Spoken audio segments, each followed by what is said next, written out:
What's up, gentlemen? You're watching Haja Chana. I'm going to take you through 6 common exercises that are done wrong in the gym or whether you're doing them at home. If you're a beginner or even when you adopt to an intermediate level, if you start off doing the form incorrectly, you'll continue to progress doing the same form and results take much longer or you probably won't see any results whatsoever. So I'm going to go through these 6 common exercises. We're going to hit every single muscle group here. So 6 different exercises, targeting 1 for chest, 1 back, 1 legs, your shoulders, your biceps and your triceps. This is the common exercise that mostly done and is exercises that you must do when you go to the gym to definitely build a great physique overall. So I'm going to start with the most and common exercise done in the gym is the barbell bench press. So I've got that laid out. I'm going to go for a flat bench press and I'm going to show you exactly what's done wrong in the gym when people start off doing bench press and why they don't see results and get that massive amounts of muscle growing onto their chest.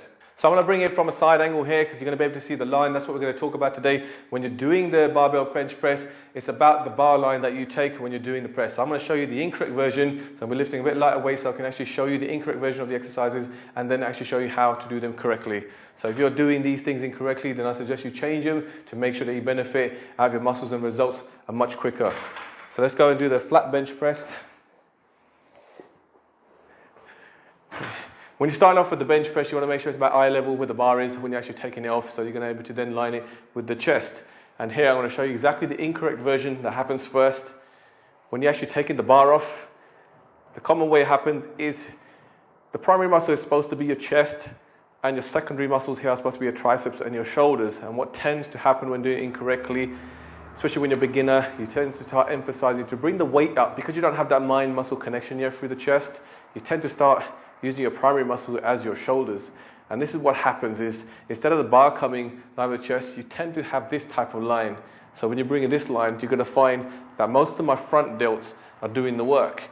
And as things get harder as well, even if your line is correct to start with, you'll find that you're using your shoulders just to get the weight up. So whether you go too heavy is one of the other things, sometimes too much pride, you want to lift that extra bit of weight, and you go and do so, and just to get it up, you start to do this kind of move. You're pushing your back into it, you're forcing your shoulders to push the weight up. So that's the incorrect movement to do here. So you don't want to be doing this. That's definitely a no, and you're really going to find that it really tweaks into your shoulders a lot, and over time you will end up having injury to your shoulders, and you're not going to have any chest development whatsoever. So doing the correct form here, when you're taking the bar off from an eye level, you're going to bring it in front of your chest. So you really bring it much further down to line with the middle of the chest. So when you do bring that down, that bar will touch the chest. Yeah? So you don't want it all the way up here close to the chin. You want it further down, just above the upper abdominals and the center of the chest here. And then just pushing, and you want to keep that line. So the bar is not necessarily pushed straight up. You actually want to push the bar away from you. So it's not just going up in a straight line like this. You're actually forcing it like you're pushing the bar away from you. And that lets you engage and squeeze those chest muscles together. And that's what you're going to get, that contraction through the muscles. And you'll get better with the mind-muscle connection through the chest. And it will start to build. And you'll see some results in your chest gains. So that's keeping the correct form. Keep it in line with the chest at all times. And if you're struggling and you start to feel like you need to get those shoulders to come forward, and that's the moment you just need to stop. You don't need to go and start hitting any forced reps because you're going to do them with the incorrect form. And again, you're just going to be working into your front delts and overworking them. So let's move on to the second exercise, which is going to be the barbell bent over row. This is another one that goes very wrong in the gym, or whether you're trying to do it at home. If you're not using the lat pull down machines or can't do any pull-ups, then you're definitely going to be doing something like a barbell bent over row, especially at home. And it's a great exercise to build some width and help with the V shape and really get those upper back muscles going. So great exercise to do, and it's definitely one you're going to have in your workouts. So you want to make sure you're doing it correctly and got great form. And this is probably one of the most ones I see that goes very wrong because you're not very good with your mind-muscle connection through your upper back, and not very easy to keep the body mechanics of this one because there's so much going on just before you actually execute the actual move. So let's go ahead and show you exactly the kind of things that happen wrong. So again, I want to give you a side angle of things that do go wrong. So what you might see in the gym is lifting the weight is one of the other things. When the weight is lifted, you have like a rounded back. That's what you're going to find with most of it. You might have a rounded back and then you're lifting the weight up. And even when you go in to do the exercise, you tend to bend over. You might still have a rounded back and then trying to lift the weight up. So that's definitely no, because you're going to definitely put a lot of stress onto your lower back, doing it incorrect. There's no engagement whatsoever through the upper back muscles, just pretty much lifting up in just basically a stress load to the body for no reason, and will cause injuries. The other one is actually when you are in the correct position, which I'm going to show you once you are. So the other one, to actually lift correctly as well, to make sure you want to push the back in and then hip hinge over. So push the hips out, then lift. So in this position, no rounding of the back. And that's basically a good execution of lifting the bar up. So doing a deadlift first. And then getting in the position, it's the same thing, just the way you did the deadlift, hips go back, and you want to tilt and hinge forward until you get that bar just below the knees, and that's in the right place. Now, the other one you get wrong from here is doing the straight line lift. So basically the bar is coming up straight, and what you'll find here is most of the focus now driven into my shoulders. So that's again another incorrect movement of the way it's done, and if the weight's too heavy, you'll find that you're trying to really force the weight up and doing things like that. Again, no good, no back development, just overload of stress, and the weight's probably too heavy if you have to force it and give it a nudge to trying to get it up. And that's just putting more pressure on your back again. So not a great way of doing the exercise. So a lot of mechanics here. So to do this correctly, you want also, when you're executing it, it has to have a diagonal movement. So which I'll show you the full movement of how it should be done correctly is to get the right deadlift position first. So you're facing forward, got that arch flat back there. And then you pull through, pushing through the thighs there. So you're pushing through your heels and activating through your thighs. And then you're going to hip hinge over, push that chest and shoulders back. So you're keeping that good back position there. And from here, instead of coming up, you want to bring the bar diagonally, keeping those elbows tucked in beside you, and then pull and squeeze in at the top. So you're getting that bar to touch through to your belly button, and that's executing the exercise properly. And what you'll find is also you might end up with your head straight, looking forward. That's the wrong thing to do. You actually want it aligned with your spine. So face down, look at the floor, and you'll find it's a straight line from your head to your hips here. So that's how you execute the barbell bent over row correctly. Let's go into the third exercise. It's going to be hitting our front shoulders now. So hit the front delts. Another exercise is the military press. So if you're doing a barbell front shoulder press, that is going to be the exercise I'm going to demonstrate. I'm just going to do it on the Smith machine here, but you can obviously do free hold bar. What happens when you go wrong with the shoulder press? Again, can't go too much wrong with it, but the only thing that I want to emphasize here is the range that you need to put in. Some say obviously you want to go full range of motion, and some will be like you don't need to go full range of motion. Now, it depends on the type of weight you lift. It depends on the actual type of exercise, whether it's with dumbbells or whether it's with barbell. Now, I'm going to show you with the barbell, because I think doing it with the barbell, you don't want to go a full range of motion all the way down, because it causes major stress on your shoulder joint, and you tend to eventually, over time, you'll find you have maybe a rotator cuff injury. You might find that you get some sharp pain eventually in the shoulder. It's just overstressing the joints, and that's what it says. So you're overstretching the joint before pushing through the weight. So when you're lifting a lighter weight, not so bad, but as the weight starts to really get heavier and you get used to the actual movement and you're getting a lot stronger, but you're also going to get used to lifting that way, that you go for that full range of motion, and that's not going to help when you start to lift a lot of weight, because it's going to really overstress the shoulder when you push through the initial push, when it reaches the end position to execute the move. That's the area you don't want to be forcing too much. So that's what basically I'm trying to emphasize here now. So I want to show you exactly what not to do. So my opinion on this exercise is what I believe you shouldn't be doing.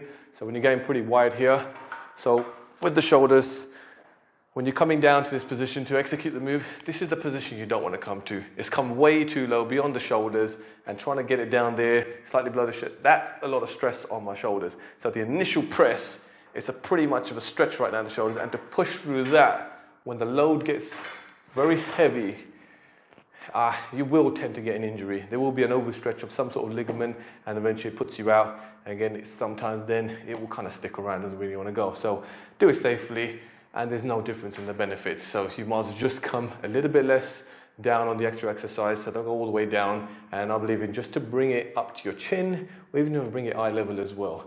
So this is the way I would do the exercise. So I would come no further than my chin, and then press up.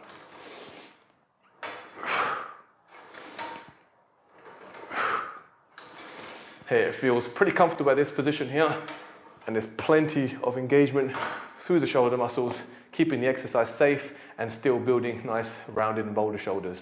So let's go into the fourth one.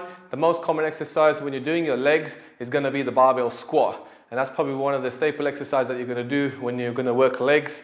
Every time you're going to hit a barbell squat, it is probably one of the best exercises that you can do to build your leg muscles. So hitting your hams, your thighs and your glutes. But again, it's the major exercise that you want to do when you're in the gym, whether you're at home, you can do this exercise as well. And you want to make sure you're doing it correctly. And this is another exercise that goes awfully wrong. And especially when you're a beginner, again, you see there's intermediate, especially when you've been adopted to that style of doing the squat, it's always going to be wrong. So you want to make sure you start off with it in good form and give it a good position, so your back position in the right place, and you want to work entirely through those glutes, those hams and quad muscles. You don't want to hit your kneecaps, you don't want to hit your shins, and you don't want to overstress into your ankle joints, and you don't want to overstress your lower back as well. So you need a very good position to do this, and don't want to get used to doing bad form, because again, you start to feel some injuries, especially in the knees itself. So let's go over and show you a few things that happen and what is bad form. And the major bad form that I'm going to show you is actually the knee position when you're doing the squat. That's the main thing you need to worry about the most. So let's go over and show you that. So I want to come back on here, just doing the freehold barbell squat. You can obviously use a Smith machine, or if you're happy to do with a freehold here, if you're good with the balance on your back here. So whether you're doing either one, what you're going to find most commonly happens is actually the knees going forward. So you're going to be in your squat position here, just shoulder width apart with the feet.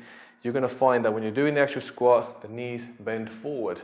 That's a common thing that happens. You're going down like that, and your knees come way past your toes, and that's something you don't want to do. So again, if I just give you a little quick side angle here, so it's going to be in this position here, and you're literally bending forward with the knees, and it forces your heels to come off the ground, putting a lot of the weight onto the ball of your feet.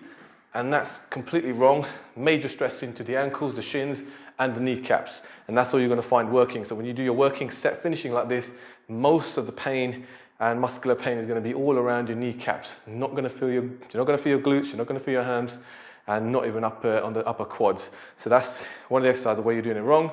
And the other one is going to be actually bringing your back forward. So you're really hinging over, which you don't want to do. You're trying to maintain the neutral position you can in your back. So keep it straight as possible. And again, what you don't want to do is like squat like this and literally bring your back over. It's almost doing a partial back extension here, rather than actually focusing all the weight onto your legs. So you don't want to be coming forward like that. That's again overstressing the back, putting a lot of weight on the front of your legs, again into the shins. And that's just going to cause some injuries, and you're not really going to be working your legs and building any leg muscles whatsoever. Not going to get anything out of it. So what you want to do here, so I'll show you from the side again, is being in that same position here, upright, keep those shoulders pushed back, chest out forward, back straight, trying to maintain neutral position, like looking forward, and you want to push your hips back, just like you're about to sit on a chair. So you want to push your hips back so it maintains that neutral position, and you almost come into a right angle with your legs, and keeping your knees pretty much where they were. So they're not even really moving. All you'll find is just bending. So your knees bend, but they pretty much stay where they were. Yeah, so that's the kind of position that you're looking for, and having that good straight back in the squats. And in my opinion, you don't need to go all the way down. You just need to have a good right angle with your hips, your knees in that one line when you come down, and that's enough to work your glutes, your hams and your thighs, and build good quality leg muscle.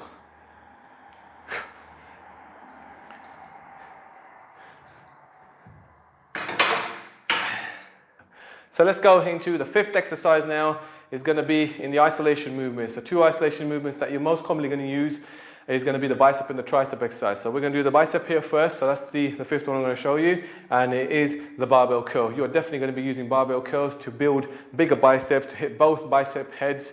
And I'm going to show you exactly what goes wrong with this movement and why people don't grow bigger biceps and not activating good amount of muscle and really hitting those muscles to obviously engage them, break them down properly. And the most common cause, which I'm going to show you, is the swinging. Too much swinging in the bicep curls, you're not really engaging. There's just too much momentum and not enough connection with the actual bicep head, so you're not really going to grow bigger biceps here. So again, the form is critical when you're doing this exercise. It's not just about overloading and sticking loads of weight on there and then just trying to get it all the way up closer to your chin or your shoulders. That's not the way this exercise works. You need to get the mechanics right. So let's go ahead and show you exactly what goes wrong when you're doing the biceps. So we're going to get a good neutral grip, because especially when you're beginning, you're starting out, you don't want to be working in an individual bicep head. Two bicep heads, work them together. Neutral grip, so you're having that sort of same line as your shoulders and your elbows in, so it's going to hit both sides of the bicep head. So that's the kind of grip that you actually need to go for. But besides saying that, what you don't want to be doing is this. So first of all, if the weight's too heavy for you, you don't want to be using your back and trying to just swing the weight up. That's definitely a no-no. And the other one happens is this initial part. If that's very difficult, the weight is far too heavy for you, you need to decrease it. So again, let go of the pride, drop the weight down, and work the muscles effectively for them to grow. So you don't want to also just like swing up here and then try to force the weight up. And you can see the lean back here. That is something you don't want to be doing. Again, you're actually just using your back here to actually help you get that weight up. So it's not necessarily that you're activating through your biceps here. So definitely avoid that movement as well. So even when it does become a struggle up here, the last thing is you want to be leaning back like that, and that's going to cause some very heavy stress on your lower back, especially when those bicep weights start getting really heavy. Yep, so definitely avoid the lean back, and the other one is to swinging forward and back as well, trying to get that weight up, or even trying to use your legs and trying to nudge the weight up. So you're completely trying to avoid any other assistance from any other muscle in your body. You're just literally doing an isolation movement. Your biceps should be the only activation, and the only other muscle you should feel is going to be your forearms. I always recommend going full range with the biceps.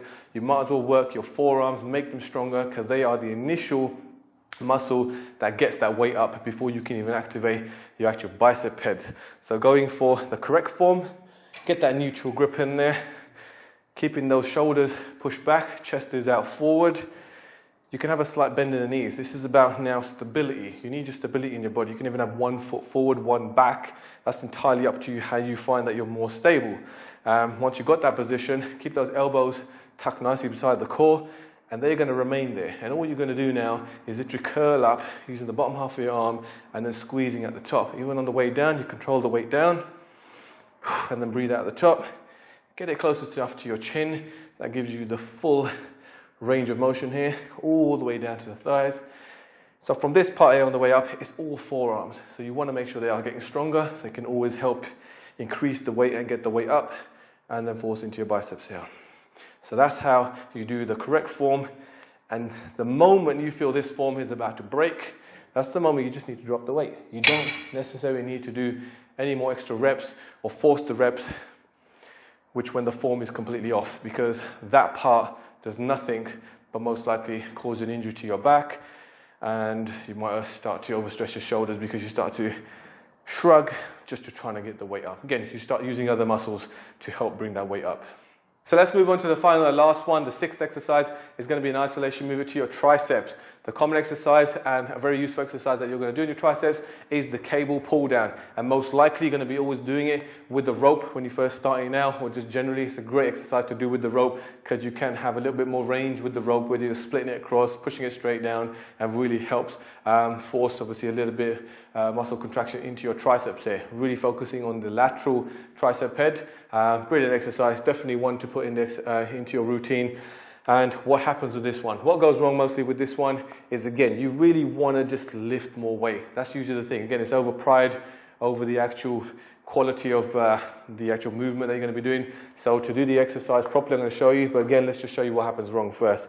So when you're doing this exercise and you're bringing the weight down, most likely what happens is you pretty much start from here. You can see my elbows are quite forward, and then you're just pulling the weight down and you're pushing it down.